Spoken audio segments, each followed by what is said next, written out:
नमस्कार। मेरा नाम है शिवम और आप देखना शुरू कर चुके हैं एसके योगा। पिछले वीडियो में आपने ध्यान बिंदु उपनिषद के 30 प्रमुख सूत्रों के बारे में, जो प्रथम 1 से लेके 30 तक जो सूत्र है उसके विषय में चर्चा सुनी।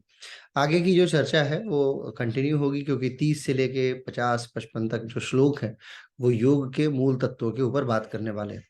आइए शुरू करते हैं 30वें 31वें श्लोक से एक बार फिर आगे 32वां श्लोक कंटिन्यू होगा। पिछले वीडियो में 30वां और 31वां श्लोक मैंने बताया था। अतशी पुष्प संकाशम नाभि स्थाने प्रतिष्ठितम चतुर्भुजम महाविष्णु पूरकेण विचिंतयेत् कुंभकेन हृदय स्थाने चिंतयेत् कमलासनम ब्रह्मणम रक्त गौराभम चतुर्वक्तम पितामहम। पूरक के द्वारा श्वास अंदर खींचने की बात की जा रही थी कि जब भी पूरक के द्वारा सांस अंदर खींचे उस समय किसका ध्यान करना है, और जब श्वास रोके कुंभक के द्वारा उस समय किसका ध्यान करना है। तो जब पूरक के द्वारा श्वास लेते हैं अंदर की तरफ जाए नेवल की तरफ, तो वहां पे ब्रह्मा जी का ध्यान करना है। और जब श्वास रोके उस समय हृदय स्थान पे, यानी कि हार्ट का जो चक्र है, जो जिसे एक विशेष दर्जा दिया गया है, ध्यान बिंदु उपनिषद में ही बताया गया था कि अष्टदल कमल के समान है जिसमें 32 पंखुड़ियां हैं, वहां पे श्री हरि विष्णु का आपको ध्यान करना है। और जब श्वास बाहर की तरफ छोड़े तो शिव के ध्यान की बात की जा रही है 32वें श्लोक में। रेच केंतु विद्यात्मा ललाट स्तम त्रिलोचनम शुद्ध स्फटिक संकाशम निष्फलम पापनाशनम। यानी कि रेचक के द्वारा जब श्वास छोड़े तो ललाट में शुद्ध स्फटिक के समान श्वेत रंग के 3 नेत्रों से युक्त वाले पाप रहित भगवान शिव का ध्यान करना चाहिए।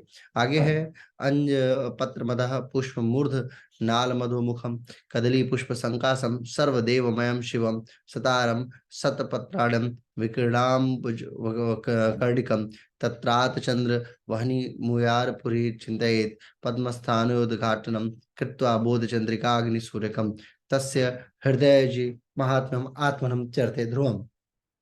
इसका मतलब है कि जो भगवान शिव है, बेसिकली उनकी बात की जा रही है कि जो पाप के संहारक है, ऐसे शिव का आप ध्यान कीजिए। नीचे की ओर पुष्पित हुआ और ऊपर की ओर नाल वाला, और अधोमुख की ओर मुख किया। अधोमुख मतलब सामने की तरफ, सामने जो झुका हुआ सा फूल होता है ना, उसकी तरफ मुख किया हुआ कदली पुष्प की तरह हृदय कमल में सभी वेदों का आधारभूत। कदली फूल का मतलब आप ऐसे समझ सकते हैं, वैसे तो कदली फल होता है जो हम लोग कद्दू को बोलते हैं, लेकिन आपने कभी देखा होगा जो गुड़हल का फूल होता है ना, जो बड़ा सा होता है, उसकी बात की जा रही है कि गुड़हल के फूल के समान उसका एक हिस्सा जो ऊपर की तरफ निकला होता है, दूसरा हिस्सा नीचे की तरफ झुका हुआ है। ठीक उस प्रकार हमें हृदय कमल का ध्यान करना है कि हमारा हृदय कमल जो है वो भगवान शिव के समक्ष वेदों को अपने पंखुड़ियों में समाये हुए झुका हुआ है।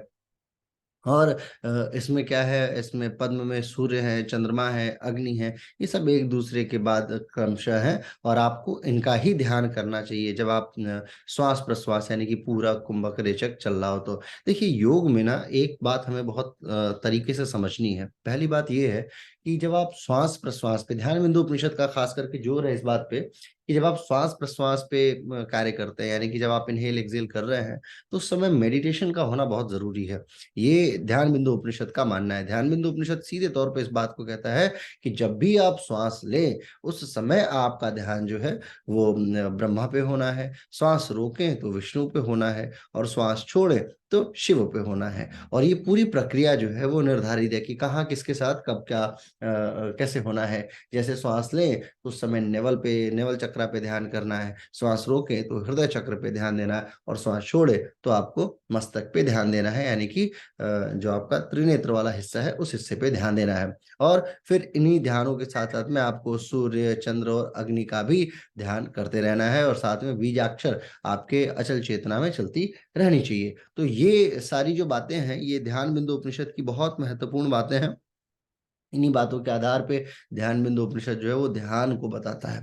आगे देखेंगे कि क्या किस प्रकार से 3 मार्गों की बात की जा रही है कि कैसे क्या है। त्रिस्थानम च त्रिमात्रम च त्रिब्रह्मम च त्र्याक्षरम त्रिमात्र मर्धमात्रम वा यस्तम वेद स वेदविद। यानी कि 3 स्थान है, 3 मार्ग है, त्रिविध ब्रह्म है, त्रियाक्षर है, त्रिमात्रा है और अर्धमात्रा में। जितनी तीनों स्थानों में, इन तीनों व्यवस्थाओं में जो परमात्मा है, तीन स्थान का मतलब हो गया कि क्या कहते हैं कि जो देवलोक है, पाताल लोक है और पृथ्वी लोक है, तीन स्थान हो गए।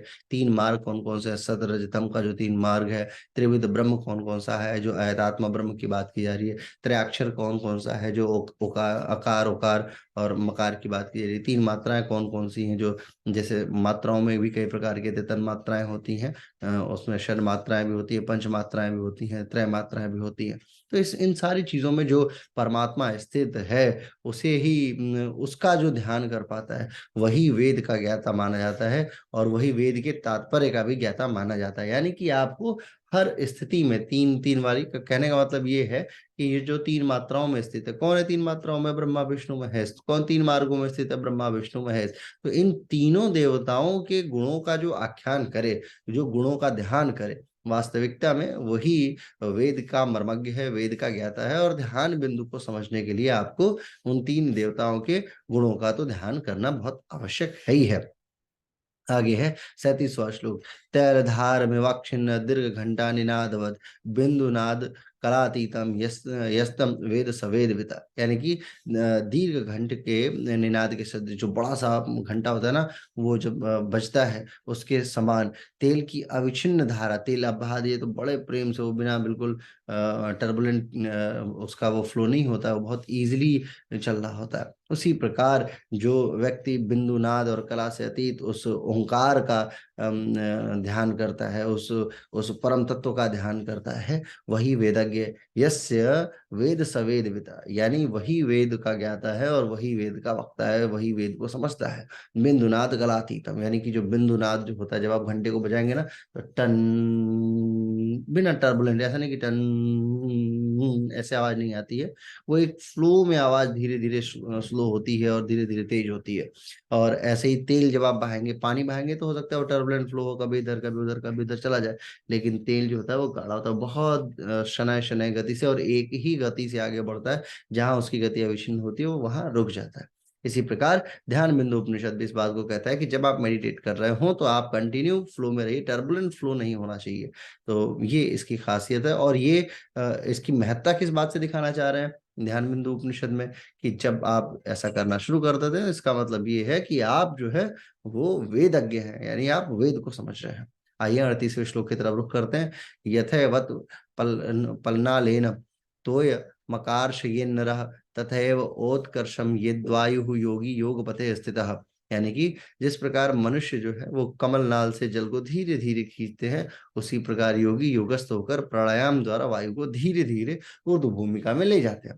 अब आप कभी कमल का फूल देखिए, कमल के फूल को जब आप, या कमल गट्टे को जब आप निकालेंगे ना उसमें, तो बहुत आराम से उसे खींचा जाता है, ताकि उसकी पंखुड़ियां कहीं टूट ना जाए। क्यों? क्योंकि जब उसे आप, कमल जो है सिर्फ फूल फूल नहीं तोड़ा जाता है, वो बाकायदा उसकी जो पूरी डंडी होती है उसे भी बाहर निकाला जाता है। तो जब आप पूरी डंडी को बाहर निकालते हैं तो बहुत शनय शनय गति से, क्योंकि उसकी पकड़ जमीन में भी होती है, जो कीचड़ है, पंख है, उसमें भी होती है। तो बहुत हम उसे धीरे धीरे निकालते हैं। इसी बात को इस उपनिषद में कहा जा रहा है कि जब आप प्राणायाम करें तो बहुत स्थिर होने की बहुत आवश्यकता है। बहुत धीरे धीरे धीरे धीरे आपको श्वास ऊपर की तरफ खींचनी चाहिए और फिर धीरे धीरे बाहर बहिष्कृत करनी चाहिए। यानी कि पूरा कुंभक रेचक जो है, वो पूरी प्रक्रिया बहुत स्लो प्रोसेस में होती है, तभी आप अपने मेडिटेटिव फॉर्म को प्राप्त कर पाते हैं। आगे है 39वां श्लोक। अर्थमात्रात्मकम कृत्वा कोशीभूतम तु पंकजम कर्षेन मात्रेण भूमध्य लयम नयेत। देखिए, भूमध्य की बात की जा रही है कि जब आप प्रणव की अर्धमात्रा, यानी कि जो ओंकार है, जब ओम हमारे स्वर में आते हैं, तो उसको रस्सी बनाइए, उसको रस्सी के समान, और अपने सुषुम्ना मार्ग में, जो जो मध्य का मार्ग है, उस मार्ग में उसको स्थापित करने की कोशिश कीजिए। यही मार्ग जो है वो भ्रू मध्य, यानी कि आपके भ्रिकुटियों के मध्य से होके जाता है, और यही आपके ओंकार ध्यान का और आपके ध्यान के बिंदु का, यानी नाद बिंदु का मूल तत्व बनेगा। प्रणव की अर्ध मात्रा का मतलब हुआ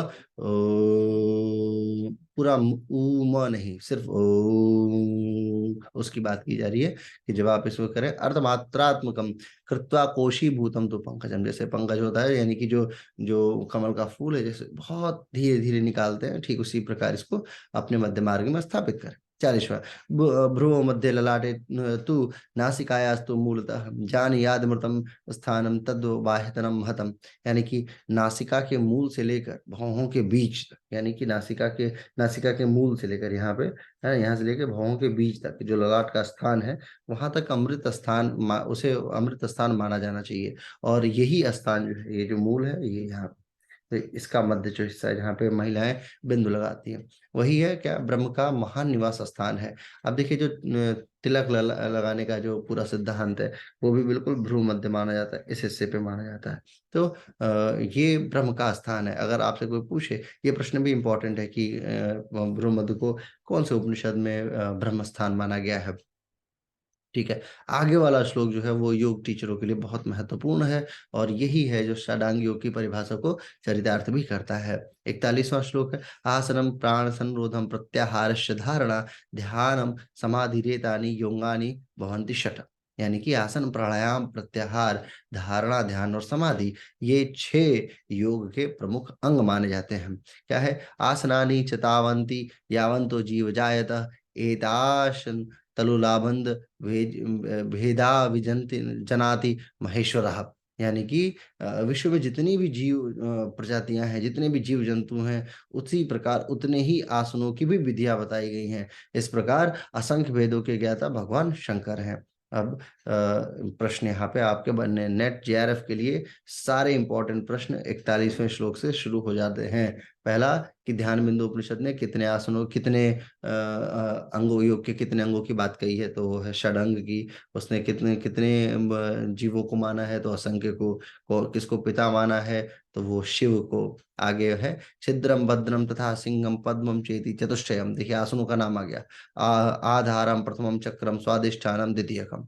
यानी कि सिद्धासन है, भद्रासन है, सिंहासन है और पद्मासन है। ये 4 प्रमुख आसन ध्यान बिंदु के हैं। सिद्धासन है, भद्रासन है, सिंहासन और पद्मासन है। तो पद्म तो होना ही था, क्योंकि कमल की बात बार बार की जा रही है, तो पद्म तो होना तय है। सिंह जो है वो भी, भद्र और सिद्ध, ये 4 प्रमुख आसन बताए गए हैं। इनका पहला चक्र आधार मूलाधार है। अब आगे सारे चक्रों की भी बात कुछ होगी, है ना। उसके में पहला चक्र आधार क्या है, मूलाधार है, और दूसरा स्वादिष्ठान चक्र है। योनि स्थानम तयोर मध्य काम रूपम निगद्यते आधाराख्य गुदा स्थाने पंकजम यच्च चतुर्दलम तन्मध्ये प्रोच्यते येनि कामख्या सिद्धवंदिता योनि मध्ये स्थितम लिंगम पश्चिमाभिमुखम तथा मस्तके मणि वर्णिनम यो जानाति स योगवित तप्त चमीकारकारम तरिल खेव विस्फुरतः चतुर्स्फुरमयूर ग्रदोह मेधात प्रतिष्ठितम स्वशब्देन भवेत् प्राण स्वाधिष्ठानम तदाश्रयम। यानी कि इन दोनों के बीच जो काम रूप प्रजनन स्थान होता है, सामान्यतया उसके उसके पास और गुदा स्थान के आधार चक्र में 4 दल के समान, यानी 4 पत्तियों से युक्त जो है कमल विद्यमान है। इसी बीच में से काम नाम से, यानी कि काम की शक्ति जो होती है, और या शरीर की जो संपूर्ण शक्ति है, या जो आपके चलायमान शक्ति जिसको कहा जाता है, जो बहुत पावरफुल होती है, जिसे कुंडलिनी भी कहा जाता है, वो स्थित होती है। इसकी इसकी अभ्यर्थना, इसकी इसकी इसका ध्यान, इसका मेडिटेशन सिद्ध लोग करते हैं। ठीक है। और ये क्या है आगे, मस्तक में मणि के समान जो प्रकाश है, उसे जो जानता है वो वास्तविकता में योगवेत्ता है। तपे हुए सोने की बात की जा रही है कि जैसे तपा हुआ सोना होता है, उसके समान विशेष जो प्रकाश होता है, ठीक उसी प्रकार जो है हमारे पास हमारे समस्त शरीर में प्राण विद्यमान है, और उन्हीं प्राणों का जो ध्यान करता है वास्तविकता में श्रेष्ठ योगी वही है। आगे के श्लोकों में 48, 49, 50 की बात है। स्वादिष्ठानम ततः शक्रम मेढ़ निगद्यते मणि वतंतुता यत्र वायुनां पूरितः वपु तन्माविमंडलम चक्रम प्रोच्यते मणिपूरकम द्वादश महाचक्रे पुण्य पाप नियंत्रित तविज्जो भ्रमते यावतत्वं न विन्दति ऊर्ध्वं मेढाद्रथो नाभे कंदो योस्ति कांडवत यत्र तत्र नाट्य समुत्पन्ना सहस्राणि द्विसप्ततः तेषु नाड़ी सहस्रेषु द्विसप्त तिरुदाहता। अब ये सारी बहुत महत्वपूर्ण बातें हैं। इसमें क्या है कि जैसे स्वादिष्ठान चक्र को मेढ़ कहा जाता है, जैसे मणि के प्रकाश की तरह वायु जो है वो संपूर्ण शरीर में उपस्थित होती है, जैसे नाभि मंडल में स्थित चक्र को मणिपूरक कहा जाता है, वहां क्या है 12 पत्तियों से युक्त महाचक्र है। और ये क्या करता है, ये पाप का नियंत्रण करता है। इसी तत्व ज्ञान को जो न समझ सका वो हमेशा भ्रमजाल में फंसा रहता है। मेद स्थान जो है यानी कि मेद स्थान से ऊपर और नाभि के जस्ट नीचे पक्षी के अंडे की तरह कंद का स्थान होता है और वहीं से 72,000 नाड़ियां उत्पन्न होती हैं और उन हजारों नाड़ियों में, उन 72,000 नाड़ियों में 72 नाड़ियां प्रमुख हैं। 51वां श्लोक अगेन महत्वपूर्ण है। तत्र नाड्या समुत्पन्ना, यानी कि जो नेवल के जस्ट नीचे का हिस्सा है उस हिस्से की बात की रही है। समुत्पन्ना सहस्त्राणी द्विसप्ततः तेषु नाड़ी सहस्रेषु द्विसप्ततिर्दाह्यता, यानी कि 72,000 नाड़ियां है ना। लेकिन उनमें से कितनी महत्वपूर्ण है? तेषु नाड़ी सहस्रेषु 72,000 है। द्विसप्ति रुद्धाह्यता, यानी कि 72 नाड़ियां जो है वो प्रमुख है। अब उनकी बात आगे की जाएगी। प्रधाना प्राण वाहिन्यो भूयस्त दश स्मृत्या इड़ा च पिंगला चैव सुषुम्ना च तृतीय का गांधारी हस्तजीवा च पूषा चैव यशस्विनी अम्बुसा कुहुर शंखनी दशमी स्मृता। अब इनमें से भी 10 नाड़ियों की बात की जा रही है और आप देखिए हठ योग के जितने भी ग्रंथ है ना उन सारे ग्रंथों में लगभग लगभग इस प्रकार नाड़ियों का वर्णन देखने को मिलता है। तो वास्तविकता में ये भी कहाँ से लिया गया है? ये जो हठ योग के ग्रंथ है जैसे घिरण्य संहिता, हठ योग प्रदीपिका है, ये कहाँ से इन सारी बातों को प्राप्त करा? ध्यान बिंदु उपनिषद से। क्या है, कौन कौन सी नाड़ियां प्रमुख है, उनका नाम आपको लिख लेना चाहिए, मार्कआउट कर लीजिए क्योंकि ये नेट जेआरएफ के हिसाब से बहुत महत्वपूर्ण है। इड़ा, पिंगला, सुषुम्ना, गांधारी, हस्तजीवा, पूषा, यशस्विनी, अम्बुसा, अलम्बुसा और कुहू और शंखिनी, ये टोटल 10 नाड़ियां जो है वो उन 72 नाड़ियों से भी में भी प्रमुख हैं। आगे है एव नाड़ीमयम चक्रम विज्ञहम योगिना सदा सततम प्राणवाहिन्यम सोम सूर्याग्नि देवता इड़ा पिंगला सुषुम्न्यास्तो नाड्य प्रकृतिता इड़ा वामे स्थिता भागे पिंगला दक्षिण स्थिता, बता रहा है कि किधर दक्षिण स्थिति में, दाहिने हिस्से में पिंगला है, बाएं हिस्से में इड़ा है। सुषुम्ना मध्य देशे तो प्राण मार्ग स्थित स्मृता प्राणोपान समानोश्च दानो व्यान तथैव च, प्राणों के 5 प्रकार, प्राणोपानो समान व्यान उदानोश्च व्यान तथैव च नागकूर्म कृकर देव दत्तो धनंजय प्राणद्या पंच विख्याता नागद्या पंच वायवः। अगेन ये भी बहुत इंपॉर्टेंट है, ये सारे के सारे श्लोक 54 से लेके 55, 56, 57 तक। क्या है कि नाड़ी चक्र की जानकारी योग साधकों को होना बहुत जरूरी है। जैसे जिस प्रकार सतत प्राण प्रवाह जो है वो इड़ा में होता है, पिंगला में हो, सुषुम्ना में होता है। ये जो है सूर्य चंद्र और अग्नि देवताओं से युक्त नाड़ियां हैं। इड़ा बाईं ओर होती है, पिंगला दाहिनी ओर होती है और सुषुम्ना इन दोनों के मध्य में होती है, बीच मध्य देश में होती है। तीनों नाड़ियां जो है वो प्राण के संचारण का मार्ग स्वरूप है। और प्राण कितने प्रकार का है? तो मुख्य तौर पे 5 प्राण, अपान समान उदान व्यान, और उसके सब प्राण यानी उप प्राण कितने हैं? तो नाग, कूर्म, कृकर, देवदत्त और धनंजय, ये 10 प्राण है, यानी 5 प्रमुख और 5 जो है उप प्राण कहे जाते हैं। एते नाड़ी सहस्रेषु वर्तन्ते जीव रूपिण प्राण पान वासो जीवो हराद्योर्ध प्रधावती ही, यानी इन हजारों नाड़ियों में प्राण जो है वो जीव रूप से वास करता है। प्राण और अपान के वशीभूत होकर जीव ऊपर नीचे आवागमन करता रहता है, लगातार up and down, up and down ये जो जीव है वो कर रहा है, उसकी ऊर्जा कर रही है। तो प्राण को हमें स्थिर बनाना है, प्राणायाम जो है वो इन्हीं प्राण के ऊपर कार्य करता है। आगे जो है 60वें श्लोक से हम लोग अगले वीडियो में शूट करेंगे, 60 से लेके 80-85 तक, ताकि धीरे धीरे हम लोग अपने अपने जो भी टारगेट है उस टारगेट की तरफ बढ़ निकले। बहुत बहुत आभार, धन्यवाद, नमस्कार।